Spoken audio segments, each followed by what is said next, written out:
وبيتكلم عن شيء هو عارف.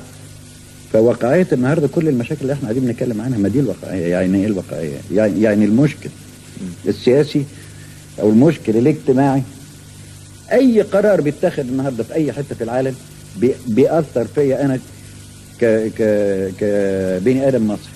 اورايت؟ فانا لازم احلل ايه اللي ضاربني النهارده مش امبارح. امبارح يمكن طلع قرار، فالنهارده هيعمل بيا ايه؟ هيعمل في العيله المصريه ايه؟ هيعمل ايه بالشعب المصري؟ هيروح يدور تاني ان هو يسافر بره؟ احسن اقول سافرت بره. وليه تسافر بره؟ مش محتاج انا اللي عقول. طيب نرجع لباب الحديد.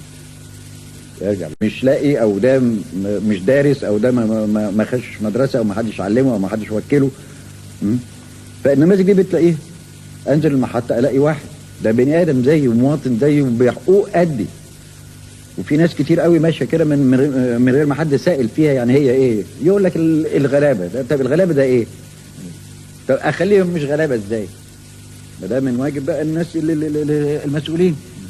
فعلي انا انه انا اطلع النماذج دي، اروحها تبقى حيه، تبقى موجوده النهارده، وفي منها موجوده النهارده. طب انتوا ايه وليه وازاي؟ واعيش معاهم شويه، اعيش معاهم فتره طويله جدا، واعرف ايه الحاجات اللي بيتفاعلوا بيها او متضايقين منها، او ما اعرفش مين الناس التانية، ايه الاطار الصغير اللي حواليهم، اللي اكبر اللي اكبر اللي اكبر.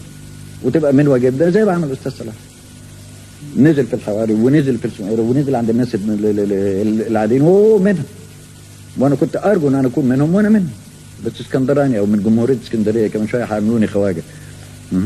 طيب في باب الحديد بقى كان ايه النموذج الغلبان اللي انت اكتشفته؟ قناوي مثلا اللي انت مثلته؟ طبعا قناوي، ولا الشيال فريد شوقي؟ كلهم. اصل النماذج ما فيش حد يعيش لوحده. حتى لما جيت للافلام اللي بقول لك انا بقى دلوقتي ابتديت يبقى عندي الجراءه انه حتى اقول لك انا ايه. يعني المواجهه بيني وبين نفسي، ودي مش ذاتيه. انا